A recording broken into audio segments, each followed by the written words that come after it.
I hope all of you are as smitten with the beauty of this flower as I was when I first saw it. In 2019, I was at the Deer Park Prairie. We were doing a seed collecting foray, and someone had showed this to Tom Solomon. He came over and got me, and I looked at it, and my first thought was, this is an exotic plant hiding here in Deer Park Prairie. Kind of looks like an orchid, but it was not an orchid. So I went home to do a little research on this plant. This research that you're looking at on the screen is just from a couple of weeks ago, so it's fairly current from iNaturalist. You can see in the upper left-hand corner, the distribution in Texas is basically the eastern third of Texas. And then in the larger view, you can see Dallas, Houston, Austin, and San Antonio. And you can see the distribution around those large cities. I didn't enlarge Harris County. You see, it's fairly empty. There were only 4 or 5 sightings of this Alophia drummondii in Harris County. Several were in the Deer Park Prairie, and then later, Carter Clay took me to an easement behind Walmart on Spencer Highway in Pasadena.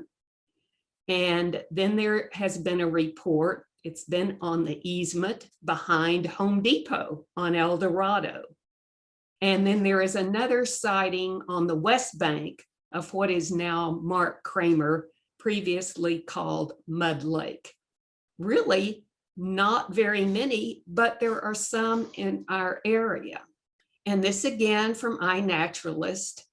The time of the year is right now. It was about 3 years ago to the week that I first saw this plant. And you see that it's graphed. The big time is in May and June.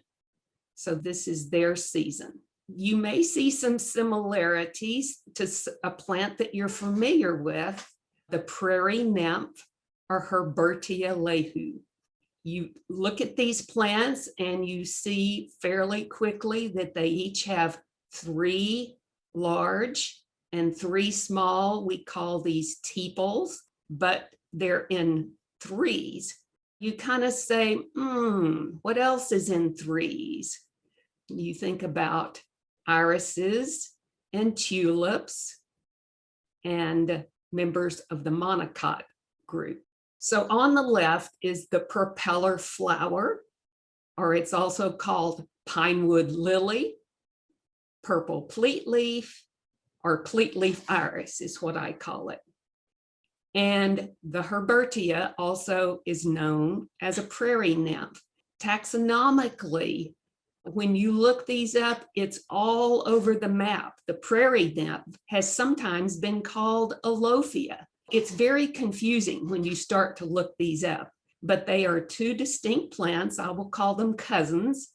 And if you will notice, both of them have these club-like seed heads. So that's a very distinguishing mark on both of those plants. When you look at this flower, when it's completely open, there's 3 large and 3 small tepals. The large ones are mostly just lined, and the small ones have this intricate pattern with the purple, the yellow, and the rust color. As you see, they're all aiming down toward the center of the flower. I would love to see what the bees see with their ultraviolet colors and how this plant actually looks to the pollinators when they come. You would step right on this plant if you didn't know it was there. It is only about 12 to 18 inches tall, and it would never fill out your flower garden. It's a very unassuming vegetation, and it doesn't last all year. It disappears. You better know where it is, and you better look for it when it comes up. In the top right picture, the word propeller plant comes from the fact that As you view this from a side view, the stem bends at 90 degrees right behind the flower, so that the tepals, or the face of the flower, is perpendicular to the ground, as opposed to the prairie nymph, the flower is parallel to the ground. Because I like to plant seeds, I was just so excited when I finally found a plant that had a seed head on it. If you look at the picture on the left, you can tell it's rather lumpy looking on the outside. As they get lighter green and lumpy, I have found that those seeds are viable. On the right-hand picture, you can see a green club of seeds, and then you can see the one in the forefront where it's kind of getting lighter and turning a little yellow, which is a little bit more mature. And then in the back, the two brown ones, the lid, or the opening, has popped open, and you see all these nice brown seeds in 3 little seed packets in these clubs. So I, of course, had to try to grow some, and they germinate pretty well. This was a picture, again, taken just a couple of weeks ago, of some seeds that were planted in January of 2021. They were just planted in a little cupcake container. This is about the size they have gotten between January of this year and June of this year. When I have seeds and plants, I try not to keep all my eggs in one basket, and I try to experiment a little bit to see what they like and what they don't like.